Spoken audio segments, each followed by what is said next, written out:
Yeah, hi friends. My name is Flip Chandan, and welcome to my channel Energy and Environment Education. Friends, today's video is basically based on an important topic that is energy and environment management. To start with, let's the content first. Friends, I'm going to start with what is energy management all about. It will be followed by why energy management is important, how energy management is possible, what is environment management, why environment management is important, how environment management is possible, and also I would like to link this energy and environment management with global warming and climate change, and finally the conclusion part. So these are the topics that I'm going to cover in this particular video, and hope you will enjoy the video and will learn something or will be benefited by this video in one way or the other. So let's start. First of all, what is energy management? Basically, energy management is a science involving planning, directing, controlling the supply and consumption of energy. In short, we can say it's nothing but efficient and systematic management of energy usage. And this is done to maximize productivity, maximize comfort, minimize the energy consumption, minimize energy costs, minimize pollution. So friends, let's try to understand what is energy management in a very simple manner. Friends, consider any facility, industrial, commercial, or residential, or consider any sector. Can be iron, steel, cement, paper, aluminium, or any other sector. There is for sure consumption of energy in one way or the other. So basically, it can be enough in the form of electrical energy, can be in the form of thermal energy. In some facilities, there is only a consumption of electrical energy, and some other facilities there is consumption of both electrical as well as thermal energy. So it varies from facility to facility and sector to sector, but there is definitely a consumption of certain amount of energy in all the facilities you consider. Friends, and this is why it's very important to manage your energy consumption, to limit your energy usage, and therefore we need to use energy in an efficient manner. We need to detect the ongoing energy losses and find ways to reduce energy consumption or limit our energy consumption. And this is what we call it as energy management. Uh, and this helps to not only save energy and but also it will help you to have monetary benefits. And I'll try to explain these things in coming slides. So friends, let's see why energy management, or say why energy management is important. Basically, energy management is important to reduce your fossil fuel consumptions. Secondly, it also helps you to reduce your carbon emissions and to reduce your costs, or you can say to reduce your bills. So basically, these are the three major points why energy management is important. And apart from there is also another point, that is to reduce your risk energy prices and supply shortage. Basically, friends, after the Industrial Revolution, we have done uncontrolled extraction and consumption of fossil fuels to generate energy for our needs. And this has really resulted in a huge gap in the demand and supply of fossil fuels. The fossil fuels are really depleting, friends.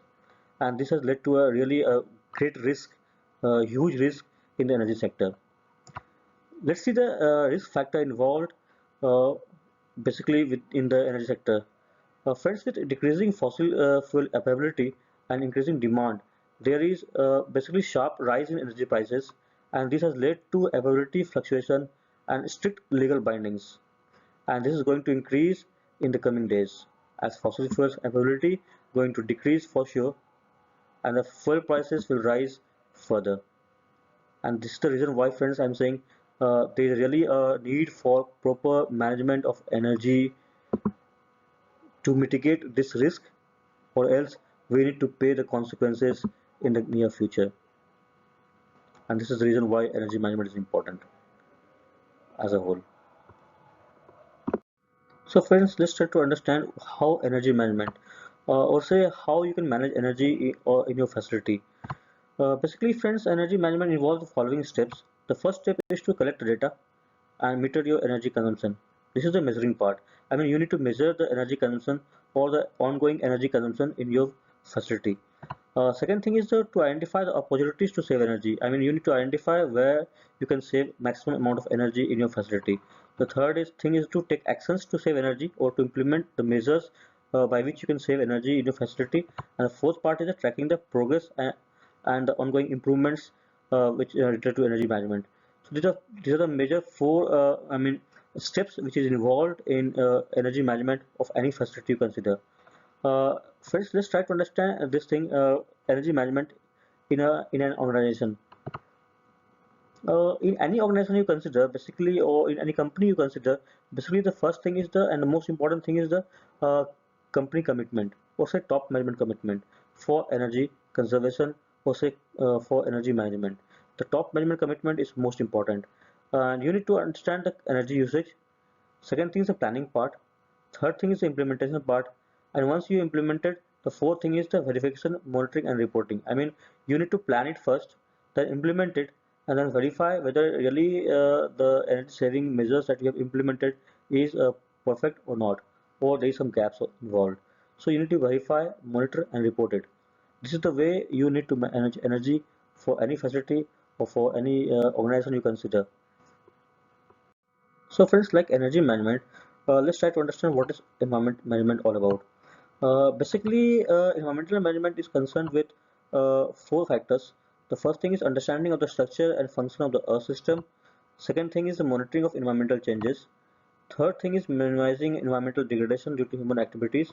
And fourth thing is decision making. That is concerned with the process of decision making in relation to the use of natural resources, the pollution of habitats, and the modification of ecosystems. Friends, I will be making a separate video which will consist of all the points that are listed above. But right now, I have just mentioned here for your understanding and reference. So friends, let's see why environment management, or say why there is need for environment management. Basically, friends, environment management is required for efficient use of resources and natural resources. Secondly, to overcome environmental and ecological crisis. The third thing is for economic needs and values. Also to reduce environmental disasters and to decide the limiting line between environment and development. I mean, there should be development for sure, but there should not be a development at a cost of environmental degradations. And this is the reason why we need to have proper environmental management in place. So friends, let's see how environment management. Friends, similar to energy management, there is a similar process in the case of environmental management too.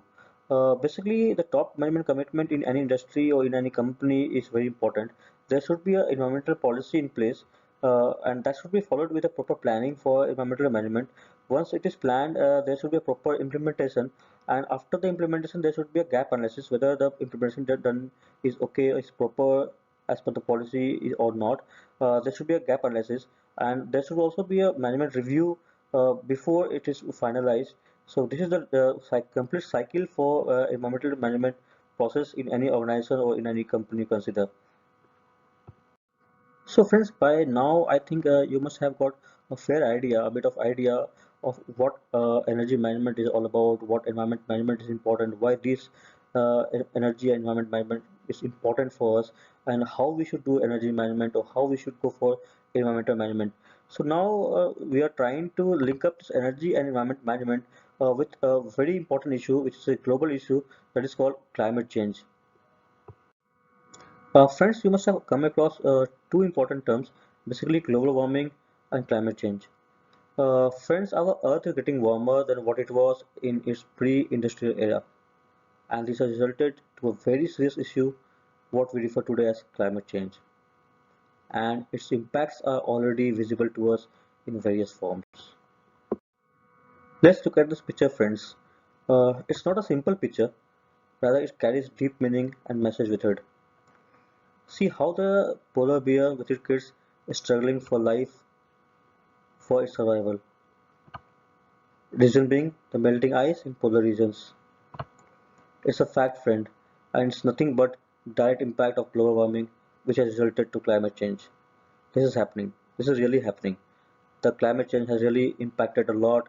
The polar ice is melting, and the polar bear and other species really struggling for their survival. And friends, the matter doesn't end here. The impact of climate change is not limited to only melting of ice in polar regions, but visible in various forms. too, like the wildfires. The wildfires you see in California, the wildfires you see in Australia, all they are nothing but the impact of climate change, the impact of global warming. That's a real friend. The global warming is happening. It's real. And we have to admit it by hook and by crook. Not only this, the floods, the droughts, the cyclones, these are some of the deadly impacts of climate change. And these are the only I have listed few of them. There are many, several other, impacts that are due to the climate change. And it's visible, friends. Climate change is happening. I personally feel, friend, a question might have popped up in your mind as to why we are so much concerned about climate change. This is not the first time that we have heard about this floods or droughts or cyclones. Uh, Last several years, these things are happening, continuously happening. There have been floods before, there have been cyclones before, there have been droughts before, wildfires have been before, or other, different sort of disasters have already occurred before. So why we are so much concerned now for climate change? Why there is so much buzz all around the world for global warming and climate change? Uh, let's try to understand this thing first, friend. So friends, basically, it is not the first time that natural disasters have occurred. Even before, there were several natural disasters. I mean, there were droughts, there were floods, there were cyclones, there were wildfires and other natural disasters occurring. And even now, we see these disasters into place.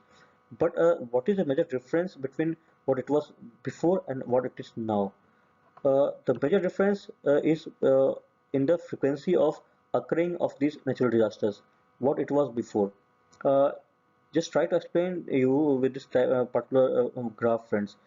Just see the year 1980, and if you compare it with the year 2015, although it's not an updated graph that I'm presenting right now to you, but just consider it as a reference. If you compare the year 2015 with the year 1980, you see the sharp rise in the frequency of these disasters occurring, and this is the reason why we are so much concerned.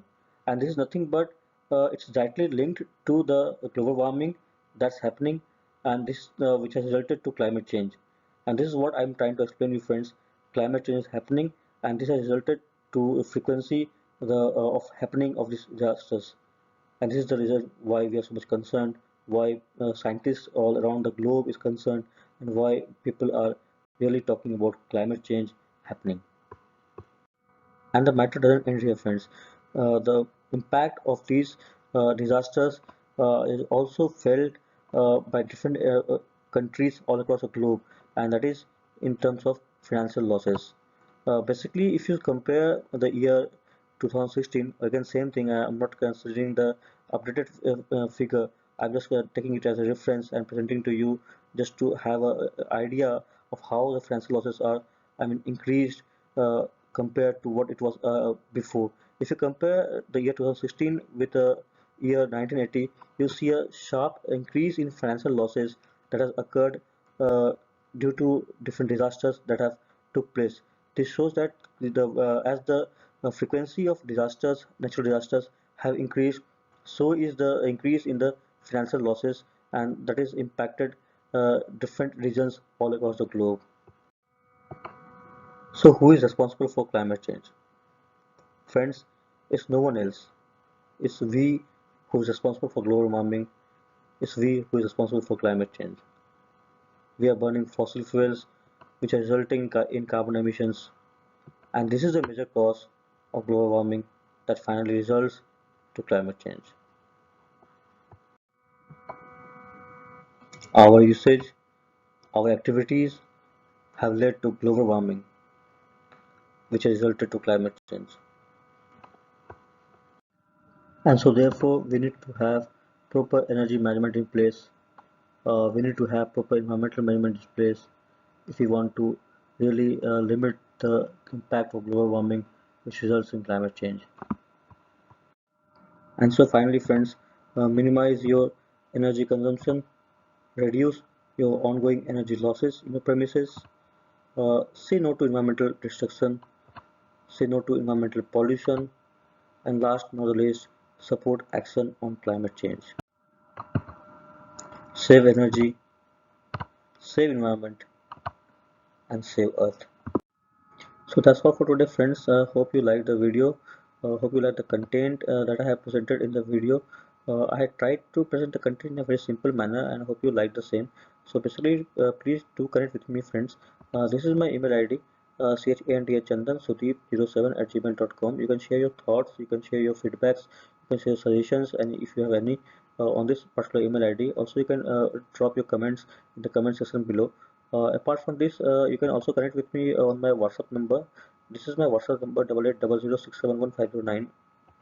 Also, you can visit my website takegreensteps.com. There I have posted few blogs which you can really go through and enjoy the same. And last not the least, friends, please to subscribe my channel. This will motivate me to make more such videos in coming days. Also, would like to request you to please press the bell icon so that you get the notification as soon as I post new videos in coming days. Apart from this, also would like to request you to share this video to your friends, to your colleagues, to whomever you think it's important for them to understand what is energy and environment management all about. That's all, friends, for the time being. Thanks a lot for watching my video.